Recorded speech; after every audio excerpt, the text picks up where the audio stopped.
Welcome, Cider Explorers! My name is Edward Gibbons Brown, and I live inside of your cider can. I'm coming to you today from beautiful Flatbush, Brooklyn, New York, where I have not prepared for today's episode. You know, just Labor Day weekend and catching up on, believe it or not, this isn't my main job. You know, just one thing and another. Didn't quite get around to it, so we're just gonna wing it. Because here's the thing, I think at this point, we know each other pretty well. We know each other pretty well by now, especially you, James.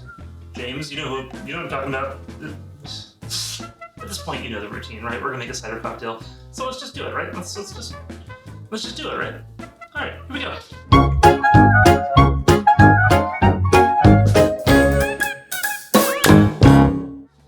All right, so I've got my box here, my Cider Explorers box. This is like gonna be an unboxing video now. All right, we've got a beautiful graft pen in case I have to write something. We have a little notebook here too. That's cool.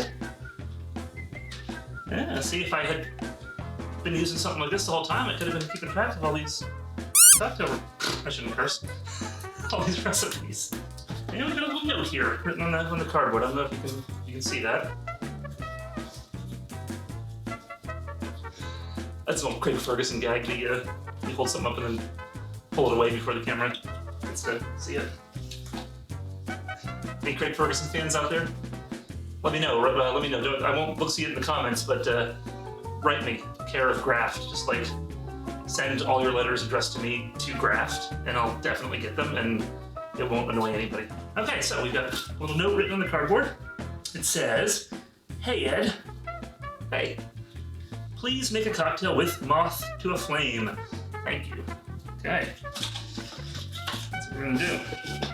Moth to a Flame, a blueberry Nordic mead. Let's just read through these ingredients, shall we? We've got New York apples, wildflower, honey, blueberry, elderflower, juniper berries, Palo Santo wood, lemon zest, Kveik yeast. I always have to like remind myself how to pronounce that, and I'm not sure if that was correct. But you know, I'm not prepared, right? So anyway. And sulfites. That's good. Shouldn't curse. Okay, so the first thing I'm gonna do is I'm gonna put one of these into my freezer to get it chilled for the next few minutes until I need it. And I'm just gonna try one of these warm. I hope that won't bother anybody. We'll taste the cider and then I'll just kind of freestyle a cocktail. Let's see what happens. Yeah. I'm using a Glencairn glass because I'm a fancy boy. And so I should tell you I do know a little bit about this particular cider. This is the first in the Nordic mead series. Mead being, of course, a alcoholic beverage fermented from honey and water.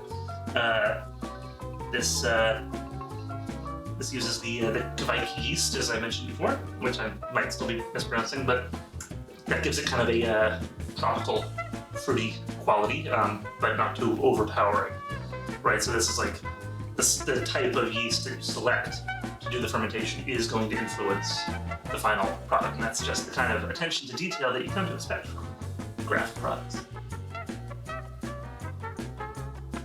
Oh, so right away it's like actually very, very blueberry forward for me. It's very, it's like the first thing I tasted. There's a floral quality to it. It's you know, there's some tea in this cider as well as part of the process, and I can get that a little bit, but really comes on forward with the blueberry, but it's dry. It's not really sweet, which is nice. You definitely get a little bit of that juniper berry too. That's definitely coming through for me. Okay, so I mean, just right off the bat, I've got some ideas here, right? You're seeing the real process right now. Okay, so because oh, and by the way, this is my lovely assistant. I don't know if you can see that my cat is down here sleeping. Her name is Piper. All right, so as soon as I saw and tasted blueberry, I immediately thought of this Amaro from Vesuvio. This is from the Dolomite Mountains in Italy, and the reason I thought of it. Oh, and if you don't know what an Amaro is, it's a bitter liqueur often used as a digestif, often made with a lot of herbs and things like that. I thought of this one because it has a very strong, very powerful blueberry note. And, you know, one of my pet peeves in a lot of cocktails is when you have redundant things in the flavor profile, like strong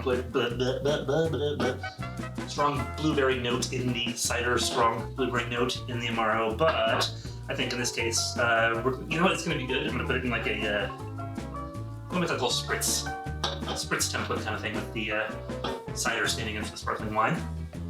Think about like a, think about the template, right, of like an Aperol spritz, where you have Aperol, bitter liqueur, topped with sparkling something, right?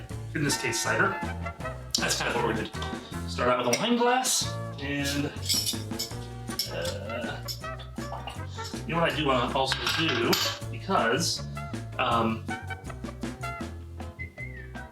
can't remember off the top of my head if there's sugar content in the cider or not, but there is definitely sugar content in the Amaro. So what I think we're going to do, and here we're playing off of the juniper berries in the cider. We're going to add some gin, but not a lot. And we're not going to do a lot because this is actually Navy strength. This is very high proof gin, very boozy. But we are going to put a little bit in there to sort of balance out some of the sweetness that's going to come through from the rest of the cocktail. So just a teaspoon of Navy strength gin. We're building this right into the glass. And then let's do like, let's try like an ounce and a half of the Amaro. You know what, too? I'm going to do something a little weird sounding, a little unconventional sounding here. I'm going to add a little bit of celery bitters to this. And celery gets a bad rap. It's actually really useful flavor for kind of punching up other flavors. In this case, it's going to punch up the blueberry notes a little bit. So I'm just going to do like, I'm going to do 2 dashes because there's a lot of powerful flavors here. So. Actually, you should do this before you put the Amaro in, but I'm just making this up. So. All right, and we're just keeping this really easy today because this is one of those cases where the cider is really good. This is actually one of my favorite Amaros, MRE, I should say. So we're gonna keep it simple. We're just gonna do the Amaro, the celery bitters, and the cider, and a little mint garnish, I think, and it's gonna be delicious. So just pop some ice in there like so. All right, and I'm just gonna top this off.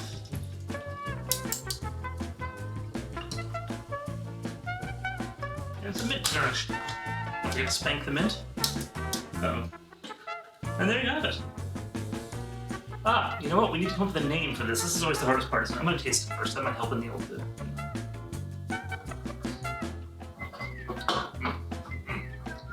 Yeah, that's really nice. There's like a real nice pop of blueberry in there, which is delicious. Okay, so we need to name this. This is from the mountains.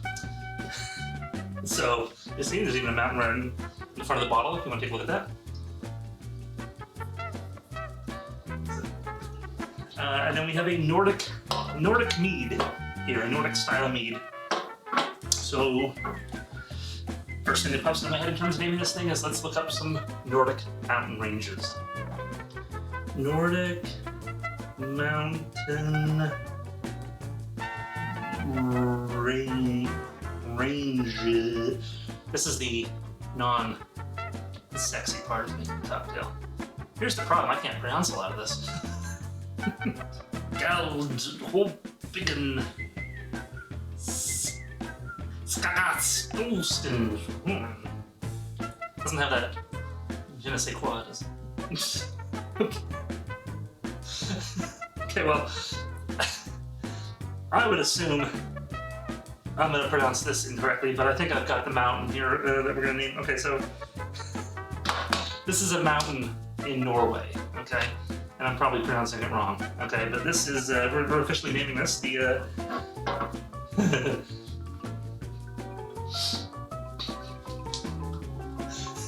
They're not gonna want me to make these videos anymore after this. Alright, ladies and gentlemen, I give you the Trollheimen Spritz. Trollheimen. Tastes good though. Ah, yeah.